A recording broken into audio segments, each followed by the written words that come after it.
Assalamualaikum warahmatullahi wabarakatuh. Alhamdulillahirabbil alamin wa bihi nasta'in ala umuri dunya waddin.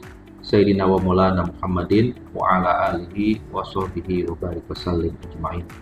Asyhadu an la ilaha illallah wa asyhadu anna Muhammadan abduhu wa rasuluh. Allahumma shalli ala sayyidina Muhammad wa ala ali sayyidina Muhammad. Rabbi shrah li sadri wa yassir li amri wa hlul 'uqdatam min lisani yafqahu qawli, amma ba'd. Teman-teman sekalian, mahasiswa saya dalam mata kuliah Pendidikan Kewarganegaraan di Universitas Islam Indonesia Yogyakarta, baik yang ada di Prodi Teknik Industri, yang ada di Direktorat Layanan Akademik, mata kuliah wajib universitas, jadi kelas-kelas beragam prodi yang ada dalam satu kelas kewarganegaraan, mulai dari prodi statistika, ya, prodi pendidikan kimia, prodi ilmu komunikasi, prodi psikologi, dan prodi-prodi lain yang tergabung dalam pelaksanaan Direktorat Layanan Akademik dalam pengelolaan mata kuliah wajib universitas. Hari ini kita akan bertemu kembali dalam membahas sebuah materi yang terkait dengan mata kuliah kita Pendidikan Kewarganegaraan, yakni bagaimana pentingnya pendidikan anti korupsi di Indonesia bagi penguatan clean and good governance. Bagaimana urgensi atau pentingnya, mendesaknya, ya, signifikansi dari penguatan pendidikan anti korupsi bagi penguatan implementasi atau pelaksanaan dari bagaimana kita mewujudkan pemerintahan yang baik dan juga bersih. Kita harus mulai dari definisi korupsi secara sederhana dan juga dampaknya. Korupsi itu adalah kejahatan yang luar biasa atau kita kenal dengan istilah extraordinary crime, ya, yang itu merusak sendi-sendi kehidupan berbangsa dan bernegara, baik itu sendi kehidupan ekonomi terutama, sendi kehidupan politik, sendi kehidupan hukum, sendi kehidupan pendidikan, sendi kehidupan sosial budaya, sendi kehidupan agama, penegakan HAM, hak asasi manusia, sendi ilmu pengetahuan dan teknologi, serta juga sendi-sendi kehidupan yang lain, ya, yang itu ada dalam keseharian kita dalam hidup berbangsa dan bernegara di Indonesia. Iya, korupsi ini bukan hanya mencari kesempatan dalam kesempitan, dalam arti bukan hanya mencuri uang negara, tetapi juga menghancurkan kepercayaan publik. Korupsi ini juga menggerogoti keuangan negara kita. Korupsi ini juga mengambil hak-hak warga negara. Korupsi ini juga mengakibatkan masa depan anak-anak bangsa menjadi sangat-sangat gelap dan tidak jelas. Karena apa? Karena anggaran, karena dana atau keuangan yang akan digunakan untuk membangun masa depan anak-anak bangsa ini kemudian raib dan hilang karena dicuri dalam tanda petik oleh para pelaku tindak pidana korupsi. Korupsi ini juga jelas-jelas memperlebar kesenjangan sosial. Korupsi ini juga jelas-jelas kemudian menjadikan masyarakat kita berada dalam kemiskinan, dan masyarakat kita kemudian termiskinkan secara struktural, ya.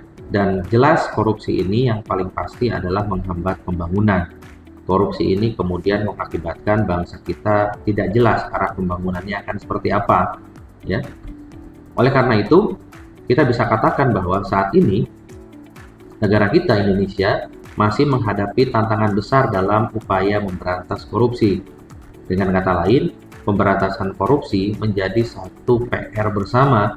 Pemberantasan korupsi menjadi bagian paling penting dari upaya untuk menyelamatkan Indonesia dari kemiskinan, dari keterbelakangan, dari kemungkinan Indonesia ini menjadi negara yang gagal seperti itu.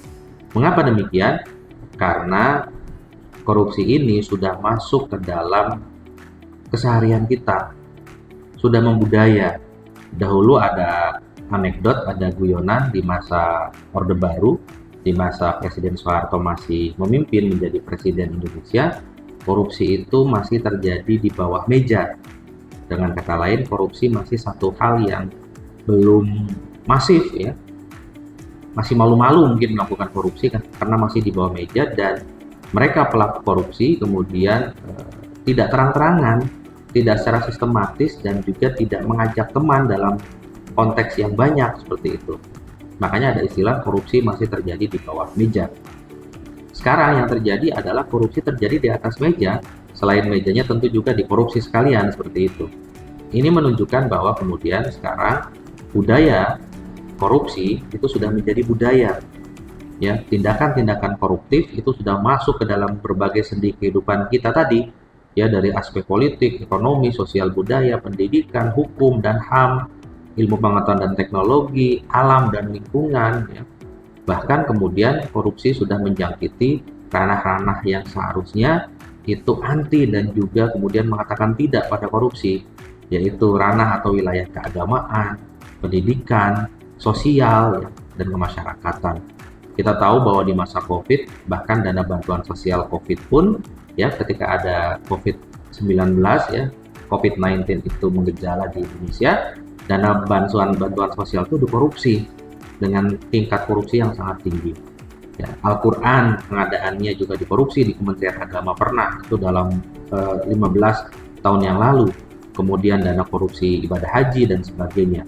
Ini menunjukkan bahwa ternyata ekses atau dampak korupsi tidak hanya masuk dalam aspek-aspek yang itu terkait dengan hal-hal yang sifatnya umum saja, tapi sudah menjadi gurita dalam aspek keagamaan juga, dalam aspek pendidikan, dalam ranah sosial seperti itu.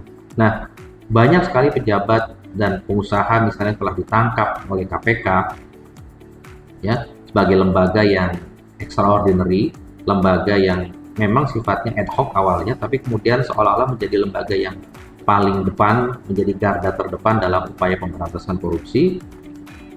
KPK sudah banyak menangkap pejabat, mengembalikan uang negara, ya, kemudian juga kepolisian tentunya dan juga kejaksaan juga sudah banyak menangkap dan juga memenjarakan koruptor, tapi akar budaya korupsi belum sepenuhnya tercabut, dan bahkan tadi yang sudah saya sampaikan dan kita pahami masuk ke berbagai sendi kehidupan lain, sendi-sendi keseharian kita. Nah, disinilah pentingnya kita, setelah elaborasi saya yang cukup panjang tadi, disinilah pentingnya peran pendidikan anti korupsi itu diberikan, dibangun, dan juga diimplementasikan sejak dini, sejak usia dini, ya, sejak TK, bahkan sejak pendidikan anak usia dini, sejak PAUD, ya, atau bahkan di keluarga, kemudian dibangun upaya-upaya membangun mindset dan juga nantinya menjadi tindakan yang itu kemudian menjadi karakter pembiasaan anti korupsi.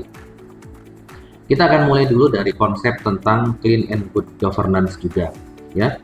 Setelah kita mengetahui bahwa pendidikan anti korupsi itu penting untuk diberikan bagi anak-anak peserta didik kita, bagi agamawan, bagi masyarakat, bagi penduduk, bagi warga negara yang ada dalam berbagai strata dan level kehidupan, terutama kita juga perlu untuk mengingat ranah terpenting yang bisa menjadi bagian yang itu menjadi simpul paling penting adalah pendidikan, agama, dan masyarakat atau kehidupan sosial. Bagaimana ketiga ranah ini kemudian menjadi simpul utama yang akan bisa memperkuat pendidikan anti korupsi itu sendiri, ya, dibiasakan sejak dini, sejak anak-anak PAUD, pendidikan anak usia dini, TK, sekolah dasar, SMP, SMA, Aliyah, SMK, ya, sampai perguruan tinggi. Kemudian juga pembiasaan dalam kehidupan keagamaan, ya, disampaikan oleh masyarakat, oleh para ulama, oleh para kiai tentang pentingnya pendidikan anti korupsi, ya, di masyarakat, ya. Ini secara umum dulu, belum masuk ke pendidikan formal, dan juga bagaimana dalam aspek kehidupan sosial kemasyarakatan. Nah, dari sana kita akan bisa mengkoneksikan dengan konsepsi tentang clean and good governance. Penting bagi kita untuk mengingat bahwa clean and good governance atau tata kelola pemerintahan yang baik itu adalah tata kelola pemerintahan yang bersih dari korupsi, kolusi, dan nepotisme atau KKN. Kemudian tata kelola pemerintahan yang transparan dan akuntabel, dapat dipertanggungjawabkan, pengelolaan anggarannya, pengelolaan kebijakannya, implementasi kebijakannya, ya, dan sebagainya. Kemudian tata kelola pemerintahan yang membangun partisipasi aktif dan juga respon positif dari masyarakat, ya. Jadi masyarakat dilibatkan, ada pelibatan partisipasi aktif terhadap masyarakat untuk ikut dalam implementasi kebijakan. Masyarakat diikut sertakan, pun juga dalam hal pengawasan, ya, yang itu juga bisa dilakukan secara mandiri dan juga secara terintegrasi dari masyarakat dengan lembaga-lembaga terkait yang bisa dikatakan itu bisa menjadi pengawas internal dalam kepemerintahan. Kemudian juga membangun kanal-kanal atau ruang-ruang responsif bagi masyarakat, ya, untuk memberikan respon terhadap sebuah kebijakan. Apakah kebijakan itu memberikan dampak yang positif atau negatif bagi masyarakat. Nah, kemudian yang berikutnya, clean and good governance juga adalah sebentuk konsepsi dalam kepemerintahan, terutama dalam tata kelola pemerintahan yang mengedepankan aspek efisiensi dan juga efektivitas dalam pelayanan publik. Ini nanti akan berhubungan misalnya dengan implementasi kebijakan otonomi daerah. Bagaimana kita tahu otonomi daerah itu prinsipnya adalah paling penting adalah mendekatkan pelayanan publik, ya, yang dulunya masyarakat mengurus perizinan, ya, hal-hal terkait dengan kepemilikan barang, ya, kendaraan bermotor dan sebagainya, surat-surat itu perlu untuk memperpanjang atau kemudian mengurusnya ke provinsi atau bahkan ke pusat. Sekarang bisa dilakukan di kabupaten kota, bahkan di tingkat desa pun itu bisa dilakukan. Ini yang kemudian dikatakan mendekatkan pelayanan publik, ya. Kemudian fasilitas-fasilitas pelayanan publik juga harus lebih bagus, ya, terintegrasi, ya, membantu dan memudahkan masyarakat. Contoh yang paling penting adalah bagaimana pemerintah, baik tingkat pusat maupun daerah, itu perlu membangun moda transportasi publik yang nyaman, aman, dan juga terintegrasi. Bagaimana rapid mass transportation itu betul-betul terwujud dalam kebijakan dan itu bisa menyentuh kebutuhan masyarakat. Jadi masyarakat bisa nyaman, aman, tertib, dan kemudian terintegrasi untuk pindah dari satu lokasi ke lokasi lain tanpa kesulitan seperti itu. Kemudian yang kedua, dalam otonomi daerah juga, ini adalah bagian dari implementasi konsep clean and good governance. Kata kuncinya adalah bagaimana melibatkan partisipasi aktif dari masyarakat, dan tujuannya adalah memberdayakan masyarakat. Kemudian paling penting, tujuan terpenting adalah bagaimana mensejahterakan masyarakat, ya. Jadi dari tiga hal tersebut, ya, mendekatkan pelayanan publik, kemudian memberdayakan dan memberikan partisipasi aktif dan responsi yang aktif dari masyarakat, juga bagaimana tujuan akhirnya, luarannya adalah mampu mensejahterakan masyarakat. Ketika semua itu sudah terpenuhi, masyarakat akan lebih sejahtera dan juga masyarakat akan lebih paham bahwa mereka itu punya hak yang memang dapat terpenuhi dari implementasi kebijakan yang sesuai dengan tata kelola pemerintahan yang baik. Pemerintahan yang baik tidak bisa dibangun dengan hanya regulasi yang baik, tapi juga dengan karakter dan integritas para pelakunya, para pelaksananya, para aparaturnya. Oleh karena itu, sekali lagi, penguatan pendidikan anti korupsi itu harus menyentuh upaya untuk membangun karakter dan juga integritas dari pelaku kepemerintahan, dari aparaturnya, dari aparatusnya, ya. Dan karakter itu salah satunya adalah dapat dibentuk tadi seperti yang sudah disampaikan di awal dari pendidikan. Oleh karena itu, kita bisa melihat bahwa ternyata pendidikan anti korupsi itu sangat urgent, urgensinya luar biasa, signifikansinya luar biasa. Menurut Komisi Pemberantasan Korupsi atau KPK, pendidikan anti korupsi adalah strategi jangka panjang untuk membangun budaya integritas. Nah, pendidikan anti korupsi ini penting karena beberapa hal. Yang pertama, mencegah sejak dini anak-anak dan remaja. Oleh karena itu, tadi dari tingkatan mulai PAUD, TK, SD, SMP, SMA, sampai jenjang pendidikan tinggi, itu diajarkan nilai-nilai kejujuran, nilai-nilai tanggung jawab, ya, nilai-nilai amanah, keberanian untuk menolak dan mengatakan tidak pada korupsi. Nah, sekali lagi ini diingat, ya, upaya mencegah sejak dini bisa dengan diawali mereka diajarkan tentang kejujuran, tanggung jawab, ya, amanah, keberanian untuk menolak dan mengatakan tidak pada korupsi. Kemudian membangun kesadaran kolektif. Nah, ini penting. Masyarakat harus disadarkan dan memiliki kesadaran bahwa korupsi bukan hal biasa, tapi kejahatan luar biasa, kejahatan extraordinary yang harus dilawan secara sadar, secara bersama. Kemudian kita perlu untuk mengubah budaya permisif. Mindset permisif itu harus dirubah dari semua orang juga melakukannya menjadi saya tidak mau ikut-ikutan. Nah, kira-kira kita perlu membangun hal tersebut sejak dini, ya. Budaya permisif itu kan kita tidak mau melakukan perubahan atau tidak ingin melakukan satu hal yang berdampak positif atau tidak mau menghindari satu hal negatif karena kita mengatakan semua orang juga melakukannya. Nah, kita harus merubahnya menjadi saya tidak mau ikut-ikutan hal seperti itu. Nah, oleh karena itu kita perlu juga untuk menelusuri secara lebih komprehensif, secara lebih menyeluruh, ya, secara lebih utuh. Kira-kira implementasi pendidikan anti korupsi di Indonesia itu seperti apa? Nah, hingga awal 2025 ini, ya, sampai tahun 2025 ini, ada sebanyak 459 dari 546 daerah telah memiliki peraturan kepala daerah tentang pendidikan anti korupsi. Jadi cukup bagus, ya, cukup luar biasa. Ada 459 sekali lagi dari 546 daerah itu telah memiliki peraturan kepala daerah tentang pendidikan anti korupsi. Tapi di sisi lain ada tantangan besar yang masih kita hadapi. Pertama, banyak sekolah yang belum mengintegrasikan nilai anti korupsi secara nyata dalam kurikulum, termasuk di dalamnya perguruan tinggi seperti kita. Jadi bahkan insersi pun upaya untuk menyuntikkan materi atau pelajaran tentang anti korupsi itu belum ada. Ya, ini tantangan kita. Walaupun sudah ada perkadanya, peraturan kepala daerahnya, tapi insersi bahkan, ya, untuk kemudian lebih lanjutnya adalah ya harus ada mata kuliah pendidikan anti korupsi sendiri, itu bagus. Atau di sekolah juga ada pendidikan anti korupsi, ya, baik jenjang SMP maupun SMA misalnya. Nah, yang berikutnya yang kedua, guru dan dosen itu belum semua dibekali dengan metode pengajaran yang menarik dan konseptual serta kontekstual terkait pendidikan anti korupsi. Jadi perlu ada upgrading dan juga peningkatan kapasitas guru dan dosen, bagaimana mereka perlu untuk memahami kajian-kajian tentang pendidikan anti korupsi dalam konteks kekinian yang cocok, terutama diberikan untuk mereka generasi Z dan bahkan generasi Alpha seperti itu.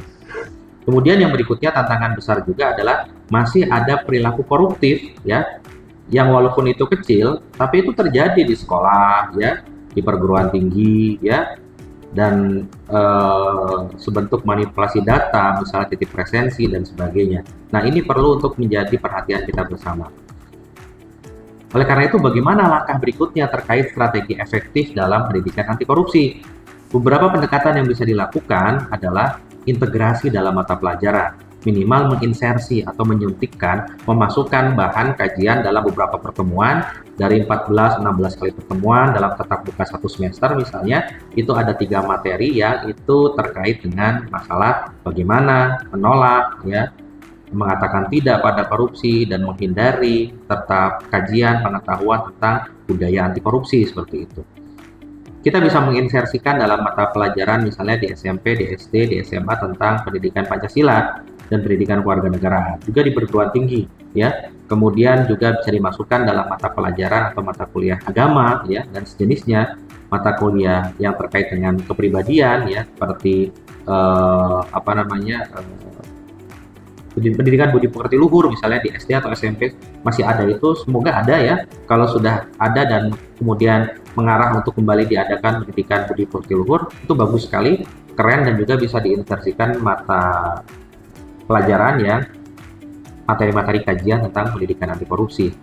Kemudian juga dalam mata pelajaran IPS itu bisa dimasukkan juga tentang pendidikan anti korupsi. Dan yang penting juga adalah metode kreatif, ya. Ini semua tentang metode. Materi boleh bagus, kajiannya boleh bagus, tapi penyampaiannya harus kreatif dan menarik serta kontekstual. Ini penting sekali. Misalnya kemudian dibuatkan role play, ya, gamifikasi, ya, drama, vlog dan sebagainya. Diskusi yang nyata tentang anti korupsi itu seperti apa, baik itu di SD, SMP, SMA maupun perguruan tinggi. Kemudian jangan lupa keteladanan guru dan dosen serta pimpinan baik sekolah maupun perguruan tinggi. bagaimana nilai anti korupsi itu juga bukan hanya dimulai diberikan sejak dari bawah, tapi keteladanan itu muncul dari atas. Dan kemudian yang penting juga adalah kolaborasi orang tua dan masyarakat. Kolaborasi orang tua dan masyarakat serta pendidik ya, dosen, perguruan tinggi, sekolah itu perlu untuk selalu dibangun secara sinergis agar kemudian pendidikan anti korupsi ini menjadi pendidikan karakter yang tidak bisa hanya di sekolah tapi juga di rumah, di masyarakat. Oleh karena itu, kita perlu ingat korupsi adalah penyakit bangsa dan pendidikan anti korupsi bisa kita katakan adalah salah satu vaksinnya. Semoga bisa mujarab tergantung bagaimana metode dan juga keteladanan yang diberikan oleh kita semua. Itu mungkin materi yang bisa kita bahas dalam pertemuan kali ini. Semoga bermanfaat dan juga bisa berkontribusi positif bagi upaya minimalisasi atau bahkan menghilangkan budaya korupsi dan juga praktek korupsi di negara kita. Terima kasih. Assalamualaikum warahmatullahi wabarakatuh.